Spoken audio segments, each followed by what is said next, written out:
The digital এডুকেটরে আবারও সবাইকে স্বাগত। আমি তোমাদের দর্শন বিষয় শিক্ষক অজয় স্যার চলে এসেছি আরও একটি নতুন ভিডিও নিয়ে। আমি এর আগের দিনের ভিডিওতে সংক্ষিপ্ত নিয়ে প্রথম দুটি প্রকার সুন্দরভাবে আলোচনা করে দিচ্ছি, কী কী করবে, সংক্ষিপ্ত ছোট ছোট টিপস দিয়েছি, সেগুলোকে মাথায় রাখতে হবে। আর এই যে সংক্ষিপ্ত নিয়ে করতে গেলে সংস্থানের মাধ্যমে যদি করতে যাও তাহলে কিন্তু বেশি সহজ।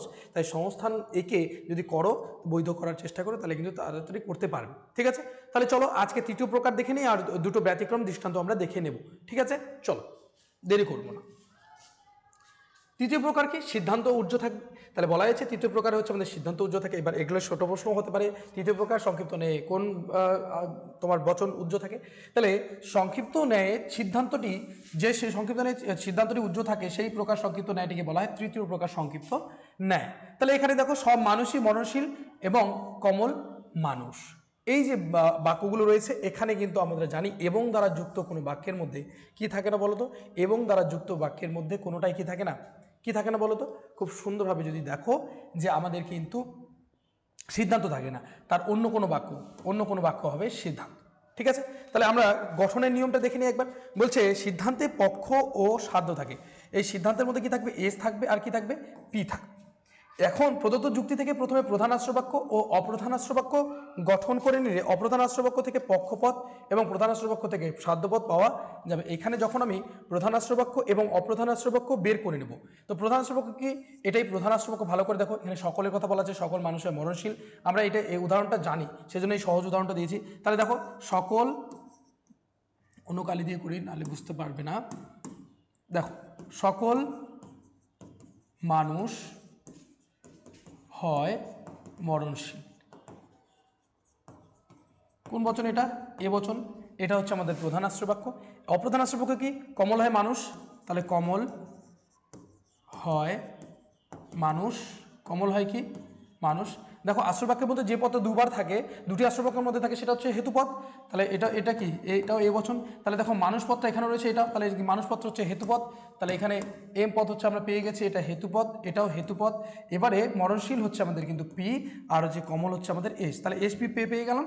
তাহলে এসপি পেয়ে গেলে আমি সিদ্ধান্তটাকে আরামসে বের করতে পারছি। এখন পারবো কি না? একদম সুন্দরভাবে কিন্তু আমি পারবো। ঠিক আছে, যে পদটা দুবার থাকছে সেটাই আমাদের ভালো করে মাথায় রাখবে, সেটাই কিন্তু আমাদের কি? সেটাই আমাদের কিন্তু হেতুপদ। তাহলে এখানে আমি পেয়ে যাচ্ছি কমল, এখানে সুতরাং চিহ্ন দিয়ে কমল হয় মরণশীল। হয়ে গেল। যেমন ছিল সকল মানুষের মরণশীল, রাম হয় মানুষ এবং রাম হয় মরণশীল, সেটাই শুধু কমল দিয়ে দেওয়া হয়েছে। ব্যাস আমরা সিদ্ধান্ত পেয়ে গেলাম। সিদ্ধান্ত কীভাবে পেলাম? আমরা জানি যে আমাদের দুটো আশ্রবাক্যের মধ্যে হেতুপদ থাকে, তার সাথে সাথে কে থাকে? পক্ষপদ থাকে, সাধ্যপদও থাকে, সবগুলো পদই থাকে। তিনটা পদই কিন্তু ওই দুটো বাক্যের মধ্যে থাকে, আশ্রবাক্য দুটোর মধ্যে। তাহলে আমার সিদ্ধান্তের মধ্যে কে থাকে? এস থাকে। তাহলে আমি অপ্রধান আশ্রবাক্য থেকে এস পেয়ে যাচ্ছি, আর প্রধান আশ্রবাক্য থেকে আমি পি পেয়ে যাচ্ছি। তাহলে অটোমেটিক্যালি আমার কমপ্লিট হয়ে গেল। ঠিক আছে, এবারে আমরা বৈধতা বিচার করব। বৈধতা বিচার করতে গিয়ে আমরা সংস্থান এঁকে নেব। সংস্থান এঁকে করবে তাহলে অবশ্যই তোমাদের কিন্তু ভালো হবে। তাহলে সংস্থান যদি আঁকি, আমি প্রথম সংস্থান এঁকে নিব। তাহলে এখানে এস, এখানে পি, এখানে এস থাকবে, এখানে এম থাকবে, এখানেও এম থাকবে, এখানে থাকবে হচ্ছে পি। তাহলে দেখো তো এটা প্রথম সংস্থানে আকার হয়েছে কিনা? একদমই তাই। দেখো S S, M P, P M, দেখো আছে। তাহলে এটা কোন? তিনটা এ এবং 1। তাহলে দেখো এটাও বারবার রূপ, তাহলে এটাও বৈধ, দেখেই বোঝা যাচ্ছে এটাও বৈধ। আর বারবার বলেছিলাম যে চেষ্টা করবে বারবার বৈধ করার। ঠিক আছে, মানে প্রথম সংস্থান বা দ্বিতীয় সংস্থানের মধ্যে এ বা ই বচনের মধ্যে করার চেষ্টা করবে। এটা এ বা ই বচন, দেখো এ বচনে করে দিয়ে সরি, এই বচনে করে দিয়েছি আমি। যে কোনো বচনে তোমরা করতে বলো এ অথবা ই। এবারে যদি হেতুপদকে তুমি যে কোনো জায়গায়, হেতুপদকে তো বসানোই থাকে এই ক্ষেত্রে, বাকি দুটোর ক্ষেত্রে তোমাকে হেতুপদের উদ্দেশ্য বা বিধির মধ্যে বসাতে পারো। তাহলে এখানে আমি সংস্থান কি লিখবো? প্রথম। সুন্দর করে এখানে প্রথম সংস্থান লিখে দাও। তারপরে বিচার করবো বৈধ না অবৈধ। তিনটা বচন রয়েছে, তিনটে পদ রয়েছে, দুবার করে ব্যবহৃত হয়েছে। হেতুপদ একবার কি হয়েছে? ব্যাপ্য হয়ে গেছে। দেখো তারপরে যদি দেখো যে পদ আশ্রয়বাক্যে ব্যাপ্য হয়নি সেটা সিদ্ধান্ত ব্যাপ্য হতে পারবে না। দেখো এখানে কমল ব্যাপ্য, এখানে ব্যাপ্য, কোনো অসুবিধা নেই। এখানে মরণশীল ব্যাপ্য হয়নি, এখানে ব্যাপ্য হয়নি, তাহলে কোনো অসুবিধা নেই। তারপরে হচ্ছে 5 নম্বর নিয়ম, নয়ার্থক আশ্রয়বাক্য থেকে নয়ার্থক আশ্রয়বাক্য তো এখানে নেই। তারপরে হচ্ছে একটি আশ্রয়বাক্য নয়ার্থক হলে নেই, একটি আশ্রয়বাক্য নয়ার্থক, দুটো আশ্রয়বাক্য সদর্থক হলে সদর্থক সিদ্ধান্ত, একদম ঠিক। বিশেষ আশ্রয়বাক্য থেকে একটি আশ্রয়বাক্য বিশেষ হলো বিশেষ সিদ্ধান্ত, দেখো নেই। 8টা নিয়ম বললাম, 8টা নিয়মের মধ্যে কোনোটাই কিন্তু লঙ্ঘন করেনি। তাহলে এটা কি হবে? বৈধ। তাহলে সুন্দর করে এখানে লিখে দাও বৈধ। মূর্তি কি? AAA1। আর মূর্তিটার নাম, বৈধ মূর্তিটার নাম বারবার, প্রথম সংস্থানে ট্রিপল এ দিয়ে আছে, সেটা হচ্ছে বারবার লিখে দিলাম। বৈধ ব্যাখ্যা সুন্দর করে লিখে দিতে পারবে। হ্যাঁ, বৈধের ব্যাখ্যা তোমাদের আমি দেখিয়ে দিয়েছি, সুন্দর করে কিন্তু দিতে পারবে। বৈধ হওয়ার সঙ্গে সঙ্গে তোমাদের কিন্তু মূর্তির নাম, সংস্থানের নাম, এই সমস্ত কিন্তু স্পষ্টভাবে কিন্তু থাকতে হবে। এই ছিল কিন্তু আমাদের যে তৃতীয় প্রকার সংক্ষিপ্ত ন্যায়। এবারে বিশেষ কিছু প্রকার রয়েছে যেগুলোতে দুটো বাক্য স্পষ্টভাবে থাকে না। দেখো, বিশেষ প্রকার যুক্তিবিজ্ঞানে আরও এক প্রকারের সংক্ষিপ্ত ন্যায় উল্লেখ করা যায়, যেখানে একটি মাত্র বচনের মাধ্যমে সম্পূর্ণ ন্যায় অনুমানটিকে প্রকাশ করতে হয়। এমন থাকে যে একটাই বাক্য থাকবে, কিন্তু সেখানে তোমাকে 3টা বাক্য তৈরি করে নিতে হবে। 3টা বাক্য তৈরি করে নিয়ে তোমাকে সংক্ষিপ্ত ন্যায়টা কমপ্লিট করতে হবে। এক্ষেত্রে যে বাক্য বা বচনটির উল্লেখ থাকে সেটি আশ্রয় বাক্য বা সিদ্ধান্ত যে কোনোটি হতে পারে। এখানে যে বাক্যটা থাকবে সেটা আশ্রয় বাক্য বা সিদ্ধান্ত যে কোনোটাই হতে পারে। এটা কোনো পার্টিকুলার বলা নেই যে এখানে এটা সিদ্ধান্ত দেওয়া থাকবে, তুমি আশ্রয় বাক্যগুলো বের করো, না। এখানে সিদ্ধান্ত হতে পারে, আশ্রয় বাক্য হতে পারে। তবে এক্ষেত্রে এবারে আমি একটা বাক্য থেকে কি করে আমি সংক্ষিপ্ত ন্যায়টাকে সম্পূর্ণ করব সেটা কিন্তু আমাকে বুঝতে হবে। ঠিক আছে, তাহলে প্রথমেই আমি বাক্যটা পড়ে নিই, লোকটা এত দুর্বল যে হাঁটতে পারে না। তবে এরকম যদি বাক্য থাকে সেক্ষেত্রে তুমি যেটা জিনিস প্রথমেই দেখবে সেটা হচ্ছে কার্য ও কারণ দেখবে। কি দেখবে? কার্য কারণের উপর কিন্তু নজর দিতে হবে, যে এই ঘটনার মধ্যে, এই যে লাইনটার মধ্যে দেখো, একটা কার্য আছে, একটা কারণ আছে।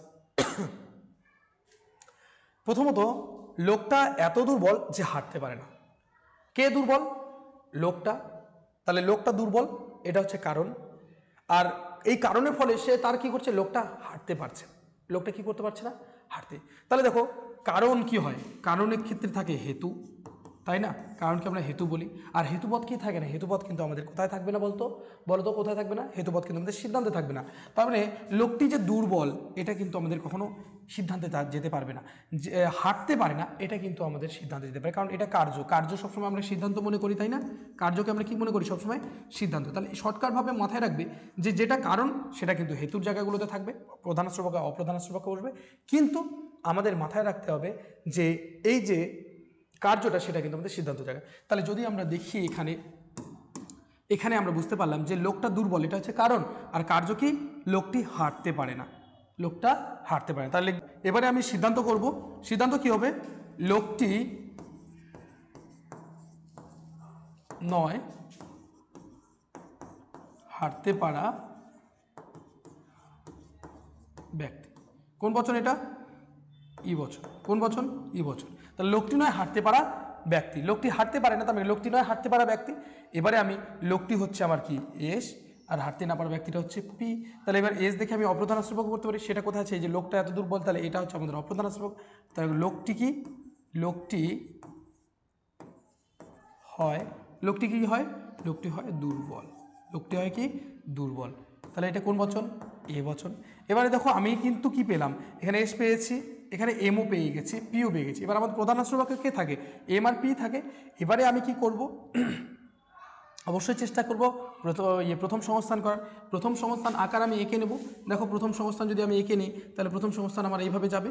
এখানে এস, এখানে পি, এখানে এস, এখানে এম, এখানে এম, এখানে হচ্ছে আমার পি থাকবে। তাহলে দেখো এই আকারটা যদি করি আমি, তাহলে এখানে এম রয়েছে, এম এখানে থাকবে, তাহলে দুর্বল। তাহলে সকল, ঠিক আছে,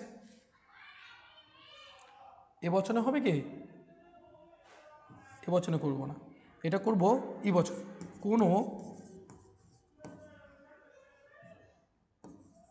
দুর্বল ব্যক্তি নয়, কোনো দুর্বল ব্যক্তি নয়, কী লিখবো? পি, হাঁটতে পারা ব্যক্তি। কোন বচন এটা? ই বচন। কোন বচন এটা গেল? ই বচন। তাহলে হয়ে গেল কোনো দুর্বল ব্যক্তি নয় হাঁটতে পারা ব্যক্তি। তাহলে এখানে কিন্তু ব্যক্তি কথাটা জুড়ে দিতে পারো, কোনো অসুবিধা নেই। তাহলে আমাদের হয়ে গেল আদর্শ রূপটা। সংস্থান এই গ্রুপটাও আমি করে দিয়েছি। কোন এটা সংস্থান এখানে লিখে দাও, ই এ ই, এটাও প্রথম সংস্থান, এটা কিন্তু প্রথম সংস্থানে ইয়ে ই। ঠিক আছে, এবারে আমরা সংস্থান লিখবো। প্রথম সংস্থান কোন সংস্থান? এটা প্রথম লিখে দাও। বিচার করবো এবার।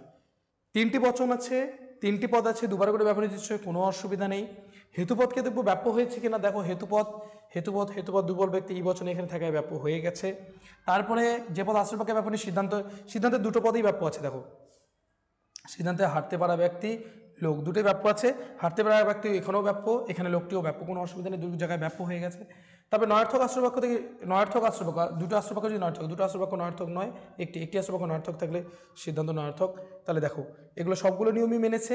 তারপরে বলেছে সদর্থক, দুটো সদর্থক আশ্রবাক্য এখানে নেই, সবগুলো নিয়মই মেনেছে। তাহলে কারণ আমি বলেছি 7টা নিয়ম যদি মানে, তাহলে বাকি 3টা নিয়ম না মানার কোনো কিছু নেই, বাকি নিয়মগুলো মেনে যাবে। তো এখানে বিচারে আমি লিখবো বৈধ। বিচারে কি লিখবো বলো তো? বৈধ। এবার মূর্তির নাম কি? মূর্তি দেখো E1। আর নাম, এই মূর্তিটার নাম কি বলো তো? দেখো বারবারা সিলারেন্ট, সিলারেন্ট হবে প্রথম সংখ্যা হচ্ছে সিলারেন্ট, সিলারেন্ট। এই মূর্তিটা কিন্তু তোমাদের মাথায় রাখতে হবে। তাহলে এবার ব্যাখ্যা তোমরা সুন্দর করে লিখে নিতে পারবে, ব্যাখ্যা তোমার লিখে নিতে পারবে। তাহলে দেখো ব্যতিক্রম এইরকমও হতে পারে, যেরকম তোমাদের বোঝালাম যে একটা লাইনও থাকতে পারে, সেখানে কার্যকারণ বের করে তোমরা কিন্তু করে নিতে পারো। প্রথম সংস্থান করবে আর বৈধ করার চেষ্টা করবে, দেখবে হয়ে যাবে। ঠিক আছে?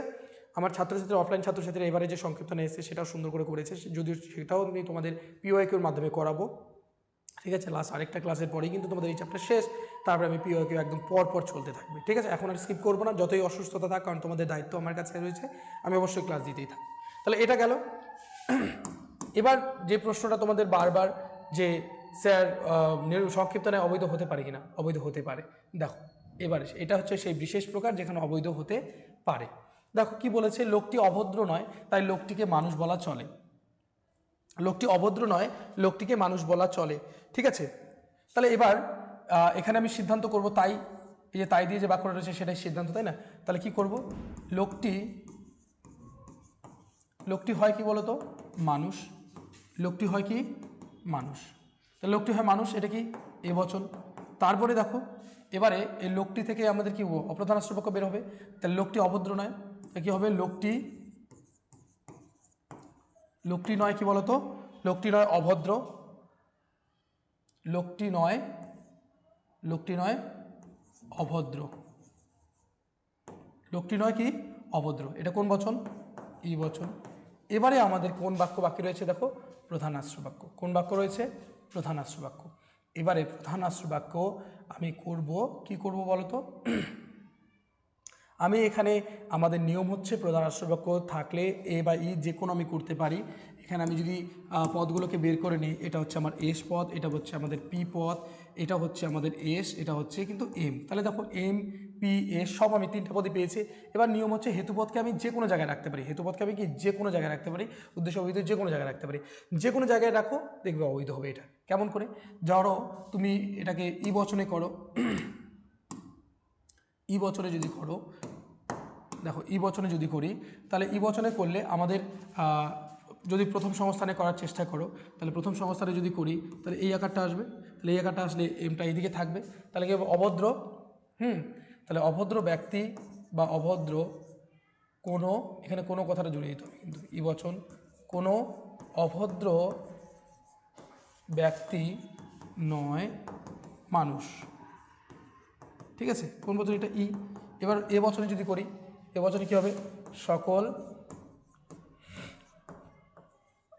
অভদ্র ব্যক্তি হয় কি বলতো? মানুষ। এটা আসছে কি না? এটা কি কোন বচন? এ বচন। তাহলে দেখো এবারে আমি যদি এটা করি, দুটো আশ্রবাক্য কি এসছে? নয়ার্থক এসছে। এটা দেখেই আমি বলে দিতে পারি এটা দোষ হবে, নয়ার্থক আশ্রবাক্যজনিত দোষ, নয়ার্থক আশ্রবাক্যজনিত দোষ। তারপরে আরেকটা যদি দেখো, এটা সদর্থক, এটা সদর্থক, তাই না? এবার একটা যদি আশ্রবাক্য নয়ার্থক হয় তাহলে সিদ্ধান্তকে কী হতে হবে? অবশ্যই নয়ার্থক হতে হবে। তাহলে এখানেও কিন্তু দোষ হয়ে যাচ্ছে। নয়ার্থক আশ্রবাক্য থেকে মানে একটি আশ্রবাক্য নয়ার্থক হলে কী হবে? সিদ্ধান্তকে নয়ার্থক হতে হবে, কিন্তু এখানে কী হচ্ছে? সদর্থক। তাহলে নয়ার্থক আশ্রবাক্য থেকে সদর্থক সিদ্ধান্তজনিত দোষ। তাও দোষ কোনো একটা আসবে। তাহলে এবারে এটা প্রথম সংস্থান আসলো। এবারে আমি সংস্থান লিখব। প্রথম কোন সংস্থা আসলো? এটা প্রথম। বিচার কি হলো? অবৈধ। কি মূর্তি কি এসছে? মূর্তি দেখো ই ই এ, এটা কোন সংস্থান? প্রথম। দোষ কি আসলো? দুটো আশ্রয় বাক্য নয়ার্থক, তাহলে নয়ার্থক আশ্রয়বাক্যজনিত, নয়ার্থক আশ্রয়বাক্যজনিত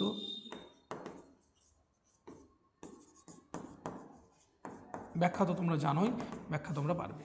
তাহলে দেখো এইভাবে কিন্তু আমি করতে পারি। ঠিক আছে? যে আশ্রয়বাক্যই থাক না কেন এইভাবে আমি বের করতে পারি। প্রথম সংস্থান এ বা ই বচনের মধ্যে হেতুপদকে উদ্দেশ্য বা বিধেয় যে কোনো জায়গায় বসে আমি করতে পারি। সেটা বৈধ হতে পারে, অবৈধ হতে পারে, কোনো আমার অসুবিধা নেই। ঠিক আছে, চেষ্টা করবো আমি সংস্থানের মাধ্যমে করার। সংস্থানকে দেখো এখানে লাল কালি দিয়ে লেখা আছে সংক্ষিপ্ত নেয়, অবশ্যই সংস্থান একে একে করতে হবে, তবেই সহজ হবে। তোমরা যদি সংস্থান একে একে করো তাহলে অবশ্যই কিন্তু সেটা বেশি সহজ হবে। তাহলে ভিডিওটাকে শুরু থেকে শেষ পর্যন্ত দেখার জন্য অবশ্যই থ্যাংক ইউ সো মাচ। তোমরা অবশ্যই কি করো, কমেন্ট করো, লাইক করো, শেয়ার করো, বন্ধুবান্ধবদের শেয়ার করো।